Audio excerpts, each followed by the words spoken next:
حضرت عمر فاروق رضی اللہ تعالیٰ عنہ مدینے کی گلی سے گزر رہے ہیں، امیر المومنین ہے، مدینے کی گلی سے گزر رہے ہیں، ایک گھر کے اندر سے بچیوں کے رونے کی آواز آئی، بچیاں رو رہی ہیں، اور بچی اپنی ماں سے کیا کہتی ہے؟ کہتی ہے اماں ابو بکر تو اب انتقال کر گئے،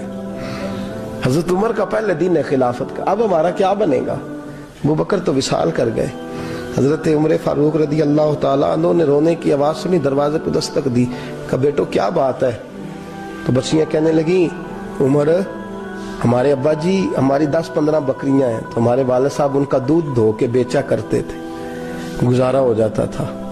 جس دن ابا جی فوت ہوئے تو اس دن سے لے کر ابو بکر صدیق روز عصر کے بعد آیا کرتے تھے، ہماری بکریوں کا دودھ دھو کے دیتے تھے، کچھ ہم پیتی تھی، کچھ بیچ لیتی تھی، گزارا چلتا تھا۔ جس دن ابو بکر صدیق خلیفہ بنے تو ہم نے جا کے کہا ابو بکر اب کون دودھ دھوئے گا؟ تو سیدنا صدیق اکبر رضی اللہ تعالیٰ عنہ نے فرمایا بیٹے پہلے تو میں مرضی سے خدمت کرتا تھا، اب تو مصطفیٰ کی امت کی نوکری میری ڈیوٹی بن گئی ہے، تو میں آؤں گا۔ بچیاں رو رہی ہیں، حضرت عمر کو بتاتی ہیں، کہتی ہیں ابو بکر چلے گئے ہیں تو ہم پریشان ہیں، یتیم ہیں، لاوارث ہیں، بھائی کوئی نہیں، کون آئے گا، کون دیکھ بھال کرے گا؟ حضرت عمر فاروق گھٹنوں کے بل زمین پہ بیٹھ گئے، ان چھوٹی چھوٹی بچیوں کو سینے سے لگایا، فرمانے لگے میں ابو بکر کا کیا کروں، میرے لیے رستے بڑے مشکل کر گیا ہے، میں اس کے کس بادشاہ وقت ہو کے وہ غریبوں کے گھروں میں آ کے ان کی بکریوں کا دودھ بھی دوتا تھا، امیر المومنین ہو کے یہ رنگ بھی تھا۔ فرمایا بیٹیوں فکر نہ کرنا، جب تک عمر زندہ رہے گا، عمر آتا رہے گا، یہ نوکری کرتا رہے گا۔ کچھ دن بیتے تو حضرت عمر فاروق کو یاد آیا اوہو مدینے میں ایک بوڑھی اماں بھی رہتی ہے جس کا کوئی گھر کا کام کرنے والا نہیں، اور جس بی بی کا کوئی بال بچہ نہیں، اور آنکھوں سے بھی وہ نابینی ہے۔ حضرت ابو بکر صدیق رات کے سناٹے میں جایا کرتے تھے، اس کے گھر میں جھاڑو دیتے تھے، یہ بادشاہ ہے، اس کی فقیری کا رنگ دیکھو، اس کو کنویں سے پانی بھر کے لا کے دیتے تھے۔ اور یہ لفظ آپ سنیں گے تو حیران ہو جائیں گے، اس بوڑھی اماں کے لیے نا ایک کونے میں گھر میں دور بار شیر میں ایک جگہ کھود دی تھی جہاں وہ بی بی پخانہ اور پیشاب کرتی تھی۔ امیر المومنین حضرت ابو بکر صدیق رات کو جاتے تھے اور اس کا وہ پخانہ وہاں سے اٹھا کے باہر پھینک کے آیا کرتے تھے۔ اس عورت نے پیغام بھیجا کہ عمر سے کہو میری بھی ڈیوٹیاں تو نہیں سر انجام دینی ہے۔ عمر فاروق ساری رات کام کرتے، سناٹا گہرا ہوتا تو جھاڑو دبایا ہے بغل میں، اور عمر فاروق نکلے ہوئے اس بی بی کے گھر میں جھاڑو دیا جا رہا ہے۔ حضرت انس بن مالک فرماتے ہیں میں نے آخری عمر میں بھی اس بوڑھے عمر کو دیکھا ہے، اس بڑھاپے میں بھی میں نے اس شخص کو دیکھا ہے کہ جب وجود کمزور ہو گیا، داڑھی سفید ہو گئی، لیکن پھر بھی اس کا انداز نہیں بدلا، اس نے ساری زندگی بادشاہی میں فقیری کر کے گزار دی، یہ پھر بھی کسی کے گھر میں جھاڑو دیتا ہے، کسی کی بکریوں کا دودھ دھوتا ہے، یہ کسی غریب میرے دوست یہ۔ اور جب سیدنا فاروق اعظم رضی اللہ تعالیٰ عنہ خطبہ دینے بیٹھتے تو کپڑے پھٹے ہیں، پیبند لگے ہیں، مزاج سادہ ہے، بڑا مال آیا ہے، بڑا مال، لیکن تقسیم کر دیا، اور یہی انداز آگے اپنے گورنروں کو دیا۔ حضرت سعید بن عامر رضی اللہ تعالیٰ عنہ آپ کے گورنر ہیں، حمص کے گورنر ہیں۔ جب لسٹ آئی نا غریبوں کی، حضرت عمر نے کہا کہ حمص کے جتنے غریب لوگ ہیں ان کی لسٹ بنا کے بھیجو، ان کو چندہ لگانا ہے۔ 17ویں 18ویں نمبر پر حضرت سعید بن عامر کا نام بھی آ گیا، گورنر صاحب کا۔ تو حضرت عمر نے سوچا شاید کوئی اور سعید بن عامر ہے، فرمانے لگے یہ کون ہے؟ جس کی ڈیوٹی لگائی تھی اس سے کہنے لگے یہ سعید کون ہے؟ تو کہا حضرت جی ہمارے صوبے کا گورنر۔ تو فرمایا اس کی لسٹ فقیروں میں؟ فرمانے لگے پتہ نہیں آپ نے کیا رنگ بھر کے بھیجا ہے، مہینہ مہینہ یہ شخص درختوں کے پتے کھا کے گزارا کر دیتا۔ یہ میں فرشتوں کی کہانیاں نہیں سنا رہا آپ کو، میں آپ کو جنات کی یا عالم بالا کی باتیں نہیں، اس دھرتی پہ بسنے والے، اس دھرتی پہ وقت گزارنے والے میرے رسول پاک کے تیار کردہ ہیرو کی باتیں عرض کر رہا ہوں۔ حضرت عمر گئے ایک دفعہ، کہا مجھے بتاؤ تمہارا گورنر کیسا ہے؟ تو حمص کے لوگ کہنے لگے ہمیں اپنے گورنر سے 4 شکایتیں۔ کون کون سی؟ تو پہلی بات تو یہ ہے کہ گورنر صاحب کو چاہیے فجر کے وقت آئیں، یہ سورج نکل آتا ہے تو باہر آتے ہیں گھر سے، سورج نکل آتا ہے تو آپ کہہ کے تو دیکھیں کسی معمولی سرکاری ملازم سے بھی